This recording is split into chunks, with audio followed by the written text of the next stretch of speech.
Olá, eu sou o Eduardo Moreira, eu tenho um canal do YouTube, é muito fácil, é Eduardo Moreira.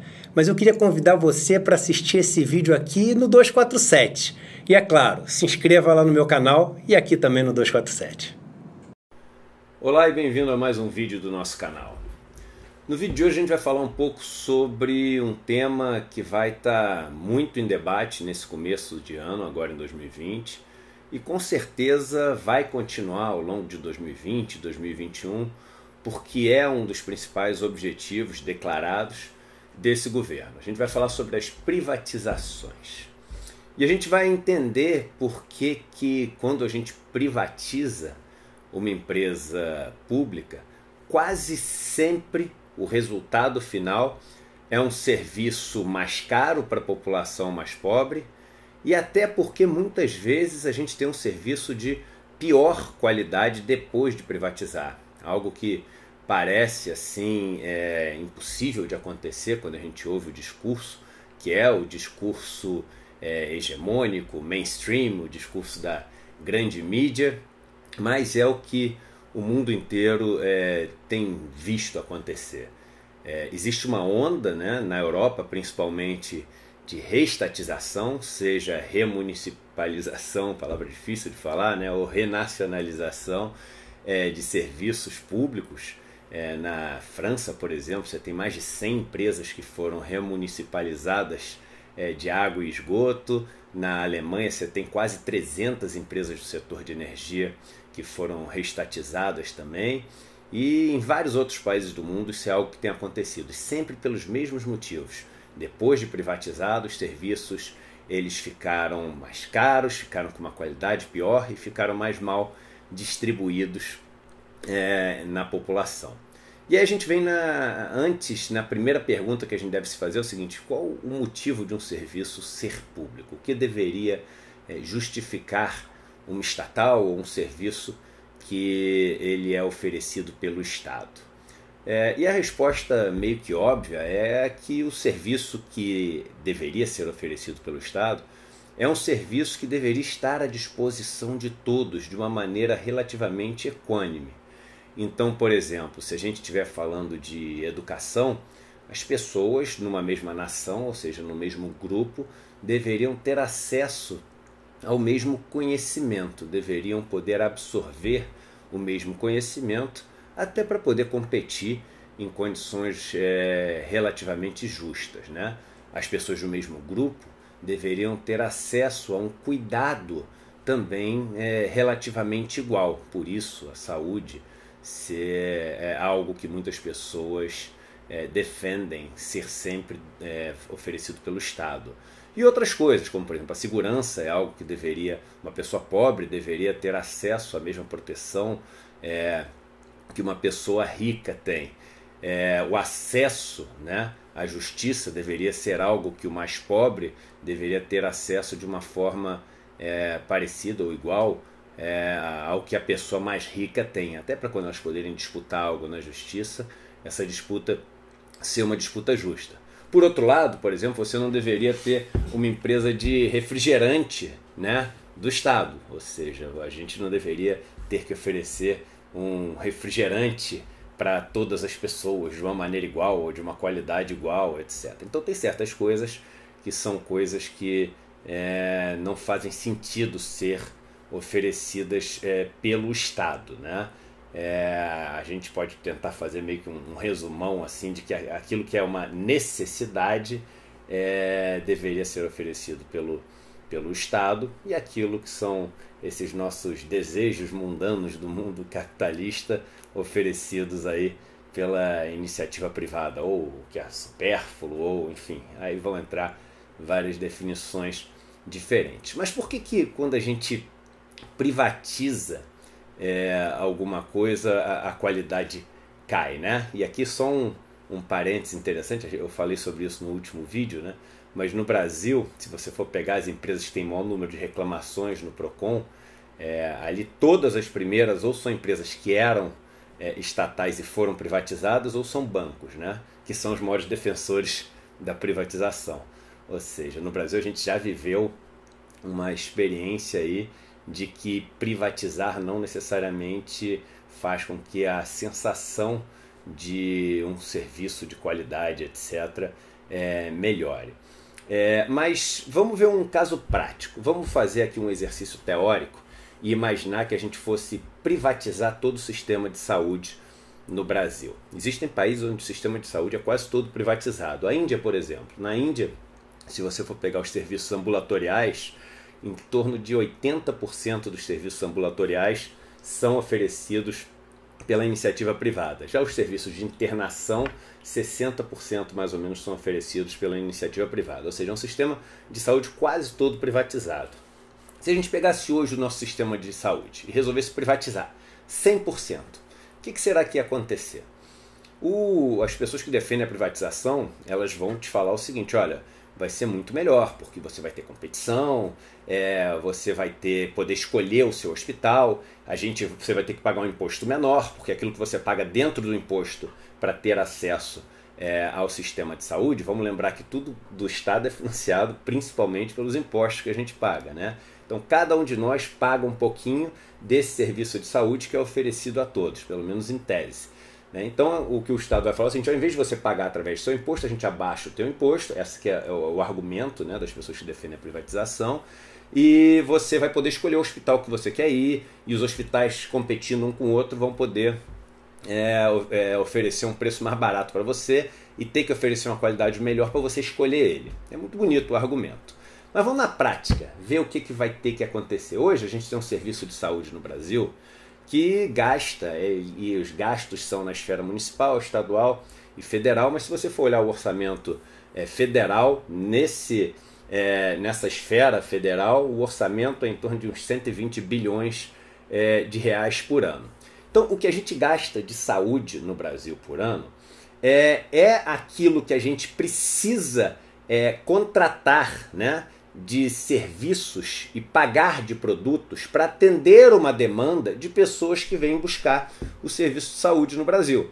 O que é isso? A gente tem que pagar médicos, enfermeiros, pessoas para limpar os hospitais, remédios, equipamentos, tudo isso que é o que a peça do quebra-cabeça que se encaixa na demanda das pessoas que chegam nos hospitais com a perna quebrada, doente, com uma diarreia, precisando fazer uma cirurgia do coração, do cérebro, com uma doença séria como um câncer ou uma diabetes ou qualquer outra doença, com AIDS ou com qualquer outro tipo de doença. Então, essa demanda, ou seja, a quantidade de problemas que as pessoas chegam nos hospitais é dada, é aquilo que as pessoas têm de problemas de saúde.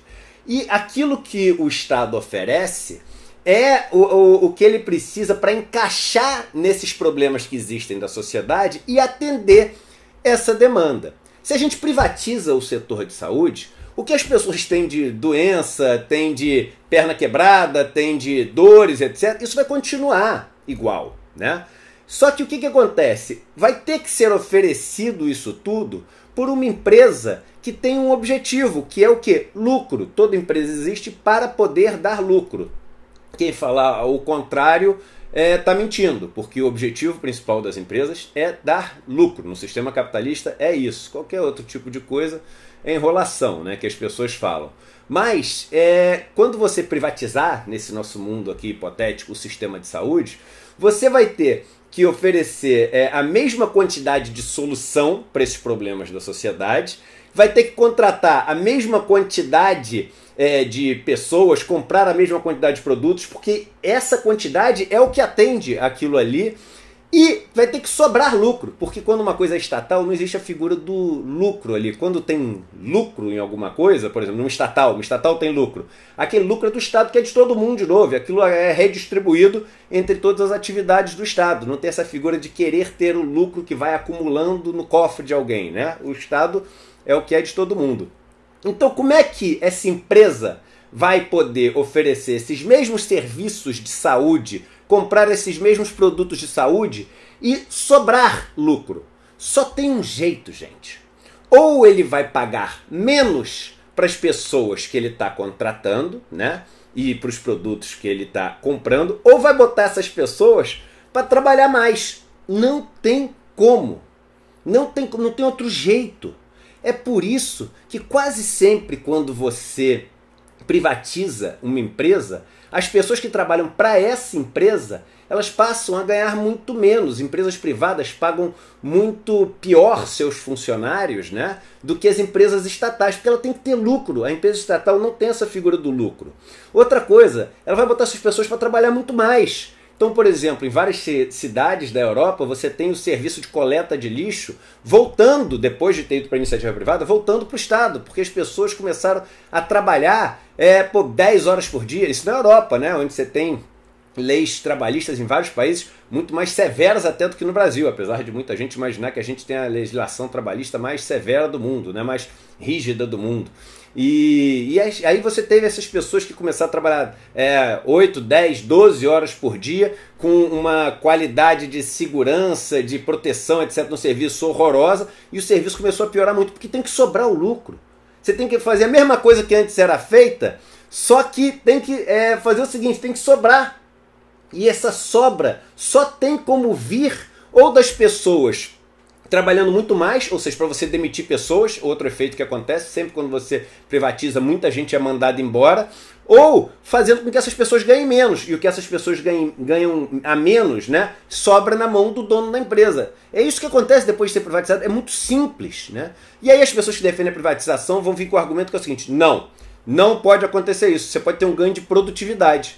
E é verdade, esse é um argumento que a gente tem que discutir aqui. O que quer dizer o ganho de produtividade? Você pode continuar com o mesmo número de pessoas, ganhando a mesma coisa, mas o quanto cada uma dessas pessoas pode oferecer de serviços, né? Ou seja, o quanto cada uma dessas pessoas pode também produzir, né, de produtos no final, pode ser maior. Isso, aliás, é um conceito importante as pessoas terem na cabeça. Produtividade não é a empresa no final ter mais produtos, né? É a quantidade de produtos por pessoa da empresa ser maior, ou seja, as pessoas, os processos são todos mais eficientes. E você só consegue ter maior produtividade quando você tem duas coisas, né? Primeiro, as pessoas mais bem treinadas e segundo, uma infraestrutura melhor. Porque com pessoas mais bem treinadas, com uma infraestrutura melhor, você consegue produzir mais, oferecer mais serviços pela mesma quantidade de hora de uma pessoa. Ela é mais capaz, mais bem treinada, tem ferramentas melhores. E isso poderia acontecer com a privatização, mas poderia acontecer com o Estado também, né? Isso é muito bom a gente lembrar. A gente pode investir no aumento de produtividade das empresas do Estado, né? O que a gente parece que nunca pensa nessa opção. Parece que a única opção de ganhar produtividade é ir para a iniciativa privada. O problema é que quando acontece esse ganho de produtividade da iniciativa privada, só isso não é suficiente para a pessoa ter um produto mais barato, né, para ela no final, ou para as pessoas no final poderem ganhar mais. Porque isso só aconteceria se você satisfizesse duas condições. A primeira delas é que esse ganho de produtividade ele fosse dividido entre os três grupos que participam dessa história. Primeiro, os donos da empresa, que teriam um lucro maior, que é o objetivo dele final para ter uma produtividade maior. As pessoas que trabalham na empresa, que como estariam produzindo mais, oferecendo mais serviços, ficariam com um pedaço disso e ganhariam melhores salários. E o cliente, que poderia ter o produto mais barato, por ter uma empresa mais eficiente oferecendo aquilo. Então, se você tivesse uma obrigação, né, de dividir esse ganho de produtividade entre o lucro do dono da empresa, entre as pessoas que trabalham na empresa e entre os clientes da empresa, você teria um produto mais barato, pessoas ganhando melhor e mesmo assim uma empresa aumentando sua lucratividade. Mas não é assim que acontece, porque esses dois nunca acontecem. Eu deixei esse dedo de propósito para não parecer que eu estava implicando, tá? O que acontece? Acontece que você tem o dono ganhando esse lucro todo, os empregados não ganhando nada dessa fatia e os produtos não ficando mais baratos.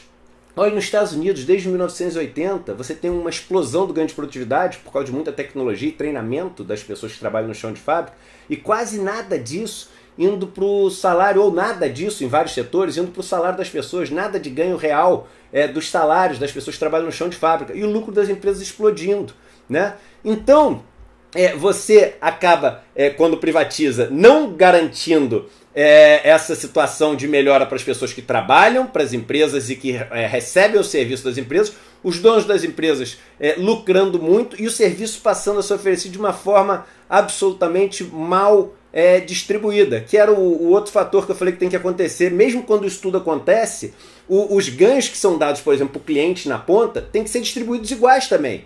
Não adianta fazer o seguinte, eu consigo fazer o produto mais barato, mas eu só vou fazer mais barato para o mais rico, não vou fazer para o mais pobre. E é isso que acontece na iniciativa privada. Olha, por exemplo, os bancos. Você chega num banco, né? Todo mundo precisa de banco, é uma necessidade que as pessoas têm, porque elas fazem negócios, acumulam dinheiro, fazem seus investimentos, trabalham e recebem algo em troca disso. E aí, eles precisam de um lugar para poder fazer essas operações todas. Os bancos fazem isso. Como é que é o serviço dos bancos privados?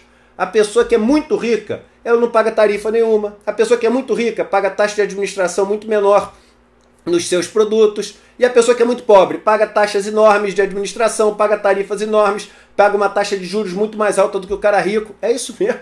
O serviço é mais caro para o pobre e mais barato para o rico. Absolutamente o contrário. Por isso você precisa de uma empresa estatal para oferecer esse serviço, para poder oferecer condições justas, iguais para as pessoas poderem competir, né? Como é que é o sistema de educação privado? É a mesma coisa, as pessoas mais ricas, elas têm um serviço absolutamente espetacular de educação, as mais pobres têm um serviço que é um lixo de educação. Ou você viu nas melhores escolas que foram avaliadas ao longo do ano, alguma escola privada que custa R$199 a mensalidade, você não viu? Ou você viu escolas públicas ou privadas muito caras, que custam R$2.000, R$3.000, R$4.000, aqui em São Paulo tem escolas que estão custando R$10.000 por mês. É isso que acontece quando você vai para a iniciativa privada. Os melhores recursos são oferecidos para aquelas pessoas que detêm o poder econômico, que detêm o poder de uma forma mais ampla. Por isso a gente precisa continuar com essas empresas. E mesmo quando essas empresas dão algum prejuízo. Por exemplo, as pessoas estão falando agora, porque vamos privatizar os Correios, porque o Correio dá prejuízo. E a primeira coisa que a gente tem que entender é o seguinte, calma, que história é esse Correio dá prejuízo? O Correio teve, ali quando a gente entrou nessa super crise depois de 2014, teve 2 anos de prejuízo muito grande. Um ano de 1,5 bi quase, e o outro ano de mais de 2 bilhões de reais de prejuízo. Só que ao longo dos 15 anos anteriores, teve lucros monstruosos. Se você somar tudo, dá um lucro de mais de 3 bilhões de reais acumulados, sem contar o valor do dinheiro no tempo. Seria maior do que isso se contasse o valor do dinheiro no tempo. Nos últimos 2 anos deu lucro também. E se você for pegar esse ano, e aí um caso interessante, que aí tem, eu vi ex-candidato à presidência da República falando, porque os Correios estão dando prejuízo de quase 200 milhões de reais esse ano, vamos privatizar. Vamos ver de outra maneira? Os Correios, eles permitem que as pessoas possam, todas elas, pobres ou ricas, morando em qualquer lugar do país, se comunicar com o mundo, fazer negócios com o mundo, receber notícias do mundo, ter acesso até pelos outros serviços que o Correio oferece a uma estrutura de banco, mesmo que simples, mas a uma estrutura de banco. Elas podem fazer com que os seus sonhos aconteçam através de uma carta, através de um pacote, de uma embalagem, todo mundo igual. Se você é um ribeirinho, se você é um indígena, se você é um quilombola, se você é um rico que mora na cobertura aqui no Itaim, em São Paulo, ou na Vieira Soto, no Rio de Janeiro, todo mundo tem esse serviço igual e a preços justos e com benefícios para coisas que são interessantes para todos nós. Se você, não sei se você sabe disso, você envia um livro pelo correio, você tem uma tarifa quase que simbólica para poder enviar um livro, porque são coisas que são que têm benefício. Um medicamento também tem uma tarifa muito mais barata. Por quê? Porque é de todos nós. E aí eu te faço uma pergunta, vamos supor, esquecer todos esses lucros que o correio deu para trás, tá? Vamos supor que realmente ele dê por ano 200 milhões de reais de prejuízo, que é o que as pessoas falam. Eu vou fazer uma pergunta que é o seguinte: será que cada pessoa do Brasil não estaria disposto a pagar por ano R$1 por ano, R$1, para poder ter uma estrutura que servisse a todos? Será que cada um de nós não estaria disposto a pagar menos de 10 centavos por mês? Menos de 10 centavos por mês, para poder ter uma estrutura que tivesse aí à disposição para todo mundo? Essa é a pergunta que tem que ser feita. Porque quando a gente vê, por exemplo, os juros da dívida pública, que são 200, 300, 400, agora já quase 500 bilhões, né? E aí não são 200 milhões, a gente está falando de bilhões de reais por ano pagos, são em troca de nada. Nos Correios, a gente pagaria menos de R$1 por ano, menos de R$1 por ano cada um das pessoas para ter um serviço para todo mundo. Os juros da dívida, se fossem, por exemplo, 400 bilhões de reais, cada um de nós pagaria 2 mil reais por ano para enriquecer meia dúzia de pessoas em troca de nada, em troca de nenhum serviço que a gente pode usar. E isso a gente não fala, isso a gente não acha absurdo, isso a gente não comenta, isso não está no Jornal Nacional, isso não está na Folha, no Estadão, isso não está no SBT, isso não está nos lugares, mas os 200 milhões do Correio vão estar, que é um serviço de todos nós.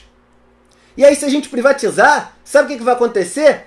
O pobre, ele não vai ter direito a mandar essas cartas, a fazer tudo isso. O Correio não vai lá no lugar onde ele mora, que tem que pegar 2 dias de canoa. Não vai. Como o banco também não vai lá oferecer serviço para ele. É isso que a gente tem que entender, gente. Essa é a importância do serviço público.